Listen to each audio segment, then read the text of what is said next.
रंग बिरंगे अंदाज में देश के लोगों से करते हैं जुड़ाव।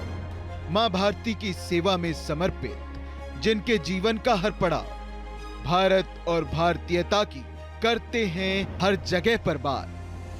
कभी बांग्ला, कभी मलय, कभी तमिल, कभी भोजपुरी, कभी मराठी में जनता से करते हैं अपने मन की बात। वो हैं अखंड भारत के प्रधान नरेंद्र दामोदर दास मोदी। एक ऐसा व्यक्तित्व जो आसानी से लोगों के दिल में उतर जाता है। एक ऐसा व्यक्तित्व जो बोलता है तो लगता है कि वो उन्हीं के बीच का कोई आम इंसान है। बोली, भाषा और पहनावा देखकर जिसका हर कोई जबरदस्त फैन हो जाता है, वही व्यक्तित्व आज भारत पर राज करता है। हम बात कर रहे हैं अखंड भारत के प्रधान नरेंद्र दामोदर दास मोदी की। स्वामिये शरणम अय्यप्पा पथनम थिट्टाइले एंडे सहोदरी सहोदर नमारे एल्वा वारकम अंडे नमस्कारम। Those who are coming from Tamil Nadu, I request them to use your earphone. First time using AI technology. Kashi Nagar Pulvar Peshum Oraitam Kanchi Il Kate Padarku और करुवी सेचो एठी उपस्थितो समस्त मान्यगण्यों व्यक्ति मानन को मोर जोहार।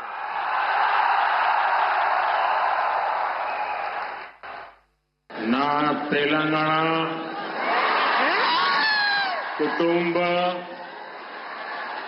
సభ్యులందరికీ నమస్కారాలు। कांग्रेस नक्को, बीआरएस नक्को, एमआईएम नक्को, बीजेपी कोईच वोट देंगे। महाराष्ट्राच्या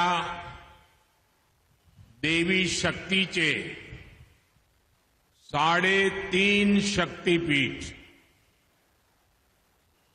तुळजापूरची आई भवानी, कोल्हापूरची महालक्ष्मी देवी, माहूरगडची जी आई रेणुका आणि बणीची सप्तशृंगी देवी यांना मी कोटी कोटी वंदन करतो। गुजरात के मुख्यमंत्री से देश के प्रधानमंत्री तक पीएम मोदी ने देश के हर राज्य से अपने आप को जोड़ने के लिए वहां की बोली और वहां के लोगों के परिधान को सबसे पहले अपनाया। गुजरात से वो मुख्यमंत्री से आज प्रधानमंत्री बने। गुजरात में तब थे, तब भी अगर आप देखेंगे तो जब वो कच्छ के बाजू में जाते थे तो कच्छ का शॉल पहनते थे, साउथ गुजरात में जाते थे तो वैसा धारण करते थे, दाहोद में जाते थे तो जो हमारे आदिवासी जनजाति पोशाक है वो पहनते थे। तो हर जगह पे जाके लोगों के साथ में वो डायरेक्ट रिश्ता उनका बनाने की उनकी खासियत है। साधारण परिवार में उनके जन्म से लेकर देश के प्रधान बनने तक उनकी जो भूमिका रही है वो उनके घोर आलोचकों को भी सोचने पर मजबूर कर देती है कि आखिर कैसे पीएम मोदी आज तक हर दिल पर राज कर रहे हैं। उनका यही निराला अंदाज उनके शपथ ग्रहण से लेकर आज तक सभी ने देखा है। चाहे वो देश के किसी भी राज्य में होने वाला उनका सम्मान हो या फिर उनका हर बोली और हर भाषा में दिया जाने वाले भाषण का अंदाज हो। सौगंध मुझे इस मिट्टी की, मैं देश नहीं मिटने दूंगा, मैं देश नहीं झुकने दूंगा। वो बड़ी ही जल्दी वेशभूषा से लेकर बोली तक अपनी पकड़ के साथ लोगों के दिल में उतर जाते हैं। और जब वो देश के प्रधानमंत्री बने तो हमारे देश में विविधता में एकता है और हमारे देश में अलग अलग भाषाएं हैं, अलग अलग पोशाकें हैं, अलग अलग रीति रिवाज है। तो वो कहीं पे भी जाएं तो वहां के लोगों को ऐसा लगे कि नहीं हमारा कोई अपना आया है। पर यही कारण है कि प्रधानमंत्री जी, आप देखा होगा वो जो स्पीच भी देते हैं तो अगर वो महाराष्ट्र में स्पीच दे रहे हैं तो स्टार्टिंग की 2-3 लाइनें वो मराठी में बोलेंगे, तो मराठी लोगों को एक अपनत्व लगता है कि नहीं ऐसा प्रधानमंत्री आया है जो मराठी भाषा को जानता है। कई बार आप देखेंगे वो साउथ में जाते हैं तो कन्नड़ भाषा में बोलते हैं, तमिल भाषा में बोलते हैं, मलयालम में बोलते हैं। तो ये उनका एक तरीका है लोगों के साथ में कनेक्ट होने का। पीएम मोदी ने अपने एक इंटरव्यू में बताया था कि जब वो 17 साल के थे तो वो अकेले ही एक लंबी यात्रा पर निकल पड़े थे। उन्होंने पूरे देश में घूम घूम कर लोगों से बात की, आम आदमी के दर्द को समझने का प्रयास किया। ये वही दौर था जब युवक नरेंद्र हर राज्य की संस्कृति को समझने के साथ उसे आत्मसात कर रहे थे। ये बदलाव सहजता से उनके अंदर अनुभव के साथ समाता चला गया। उन्होंने राजकोट में रामकृष्ण मिशन से शुरुआत की और कोलकाता के पास बेलूर मठ तक की यात्रा की। गुवाहाटी से होते हुए वो स्वामी विवेकानंद द्वारा स्थापित अल्मोड़ा आश्रम पहुंचे। स्वामी विवेकानंद से प्रभावित होकर पीएम नरेंद्र मोदी की आंखों में अखंड भारत के सपने ने जन्म लिया और यहीं से शुरू हुआ अखंड भारत के प्रधान का सफर। प्रधानमंत्री का बड़ा स्पष्ट अभी मंत्र है, अभियान भी है कि आत्मनिर्भरता हमें कुछ भी करके हासिल करनी ही पड़ेगी। पूर्ण आत्मनिर्भरता किसी भी देश के लिए पॉसिबल नहीं है, लेकिन आत्मनिर्भरता के पंथ में हम इतने आगे बढ़े कि कोई देश हमें ब्लैकमेल न कर सके, किसी देश के आधारित हमें न रहना पड़े। एटलीस्ट बेसिक चीज़ों के बारे में, जैसे एनर्जी हो गई, जैसे हमारी खाद्य पूर्ति हो गई, कई सारी चीज़ें हैं, जैसे टेक्नोलॉजी हो गई, जैसे हमारा डिफेंस हो गया, तो उस लेवल को हासिल करने के लिए भी रॉकेट गति से गवर्नमेंट आगे बढ़ रही है।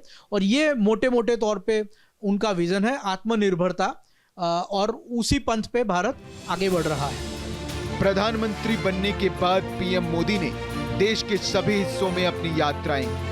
चाहे कोई परियोजना का उद्घाटन करना हो, वंदे भारत ट्रेन को हरी झंडी दिखानी हो या किसी मंदिर के दर्शन करना हो, भारत के सबसे ज्यादा यात्रा करने वाले प्रधानमंत्री ने उस पूर्वोत्तर में भी रिकॉर्ड संख्या में यात्रा की है जो पहले केंद्र सरकार की प्रायोरिटी लिस्ट में कभी रहा ही नहीं।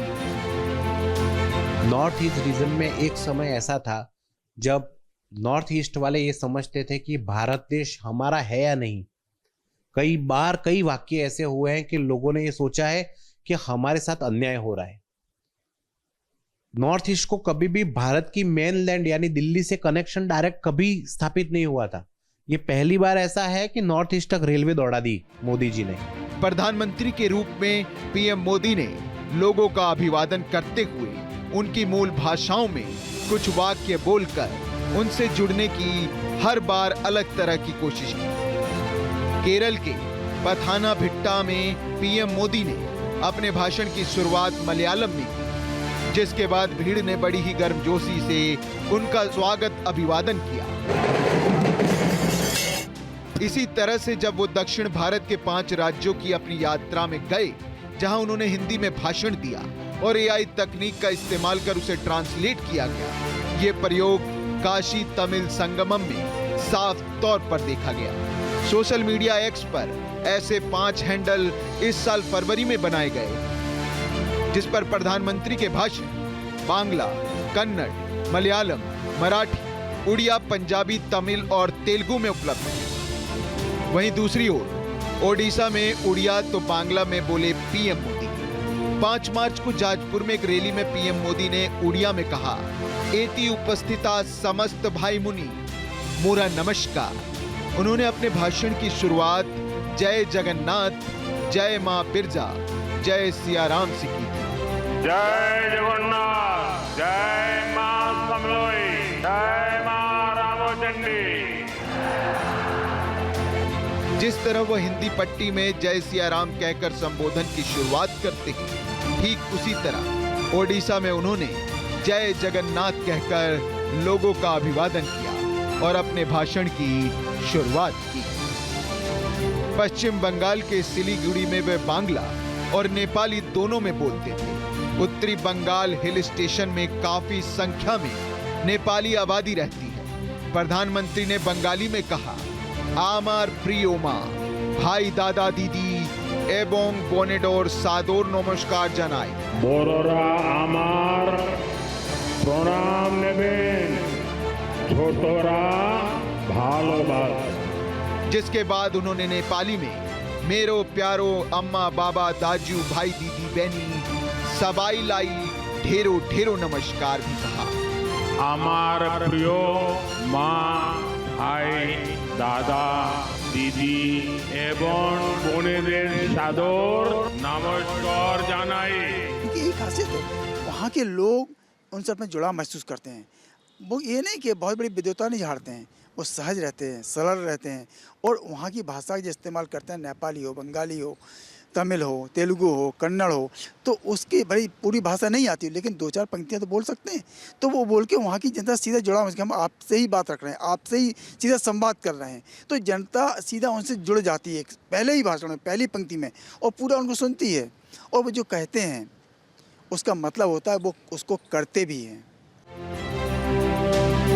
ये तो थी पीएम मोदी की बोली की बात, लेकिन स्थानीय बोली के साथ ही वो अपने पहनावे को लेकर खासा ख्याल रखते हैं। जैसा देश वैसा भेष। पीएम मोदी लोगों से जुड़ने के लिए उनके सम्मान में जिस राज्य में गए, वहां की पारंपरिक पोशाकों को उन्होंने पहना और पहनकर वहां की बोली में ही संबोधन किया। चाहे वो शॉल हो या टोपी या फिर कोई अलग परिधान, हर रंग में दिखे पीएम मोदी। हाल में पीएम मोदी का एक अलग ही रूप बिहार में देखा गया, जहां उन्होंने विपक्ष के मंच से उनकी मां के लिए कहे गए अपशब्दों को लेकर अपने भाषण में निंदा तो की, लेकिन उसके लिए स्थानीय भाषा का इस्तेमाल किया। माई के स्थान देवता पितर से भी ऊपर होला, काहे की आपन बाल बच्चा खातिर ऊ कौनो देवी नियर परछाई बन के पोस पाल के बड़े बड़े करेली, खुद ही दुख सह के दिखावेली संसार। माई के बिना तो कवनो जिंदगी भी ना पनप सकेला। यही से तो बारी माई महान। इसलिए साथियों, कांग्रेस आरजेडी के मंच से गाली, भद्दी गाली केवल मेरी मां को नहीं दी गई है, ये भद्दी भद्दी गाली करोड़ों माताओं बहनों को दी गई है। मार्च 2025 में प्रधानमंत्री नरेंद्र मोदी ने उत्तराखंड के मुखवा में पारंपरिक परिधान चपकन पहनकर सबका ध्यान खींचा। गंगोत्री मंदिर समिति ने उन्हें ये विशेष पोशाक भेंट की। चपकन बेहद गर्म होता है। 2014 से अब तक 12वीं बार तिरंगा फहरा चुके हैं पीएम मोदी, लेकिन हर बार उनके साफा लुक ने सबका ध्यान अपनी ओर खींचा है। अलग अलग रंग, उसके साथ उसका संदेश लोगों के दिलों तक साफ पहुंचते देखा गया है। किसी ने मोदी को पहाड़ी अंदाज में देखा तो किसी ने साउथ इंडियन लुक में, किसी ने पूर्वोत्तर के राज्य मेघालय के शिलोंग में पारंपरिक पोशाक में मोदी को देखा, तो किसी ने नागालैंड और अरुणाचल प्रदेश के पारंपरिक परिधान के साथ उन्हें सरहद पर हमारे जवानों का जज्बा बढ़ाते हुए भी देखा। भारत माता की, भारत माता की। ये मोदी हैं जिनका अंदाज ही जैसा देश वैसा भेष बनाने का है। जहां गए मोदी वहां के लोगों को अपना बनाते हैं। મારે આજે ભાષણ હિન્દીમાં કરવું છે કારણ કે બીજા રાજ્યના પણ બધા સાથીઓ આ કાર્યક્રમમાં મોટી સંખ્યામાં જોડાયેલા છે। અને આપણે ગુજરાતમાં તો હિન્દી ચાલે કા ચાલે ને. प्रधानमंत्री नरेंद्र मोदी ने मिजोरम के आइजोल में 9,000 करोड़ रुपए से ज्यादा के विकास कार्यों का शिलान्यास और उद्घाटन किया। ये परियोजनाएं रेलवे, सड़क मार्ग, ऊर्जा, खेल समेत कई क्षेत्रों को लाभान्वित करेगी। वीडियो कॉन्फ्रेंसिंग के माध्यम से उपस्थित जनसमूह को संबोधित करते हुए पीएम मोदी ने नीले पहाड़ों की इस खूबसूरत धरती के संरक्षक भगवान पैथियन को नमन किया और खूबसूरत पारंपरिक परिधान में लोगों को संबोधित किया। This is a historic day for the nation, particularly for the people of Mizoram. From today, Aizawl will be on India's railway map. Our hearts have always been directly connected with each other. Now, for the first time, Serang in Mizoram will be connected directly with Delhi by the Rajdhani Express. देखिए, प्रधानमंत्री नरेंद्र मोदी जी एक दीर्घदृष्टा नेता हैं। वो जब गुजरात के मुख्यमंत्री थे तब उन्होंने बुलेट ट्रेन का सपना देख लिया था। प्रधानमंत्री बने और अब थोड़े टाइम में बुलेट ट्रेन आने वाली है। वो जब जापान गए थे, मैं साथ में गया था उनके, तब उन्होंने वहां पे बोला था कि ऐसी ट्रेन मैं देश में दौड़ाऊंगा। और तब वो मुख्यमंत्री थे, प्रधानमंत्री नहीं थे और प्रधानमंत्री बनने के कोई चांसेस भी नहीं दिखते थे। वो टाइम पे वो बहुत ही बड़ा दीर्घदृष्टि और लक्ष्य लेके चलते हैं प्रधानमंत्री नरेंद्र मोदी जी। अब देखेंगे तो 2047 का विजन लेके चल रहे हैं कि 2047 में देश को विकसित राष्ट्र बनाना है। ये उनका एक लक्ष्य है।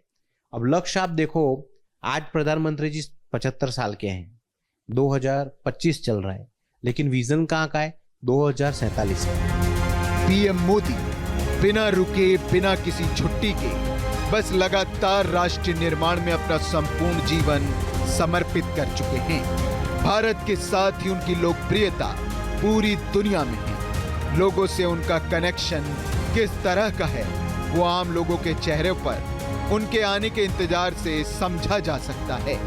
पीएम मोदी की झलक पाने के लिए लोग उनकी रैली में उमड़ पड़ते हैं और पीएम मोदी खुद को भी लोगों के साथ जुड़ने से कभी रोक नहीं पाते हैं।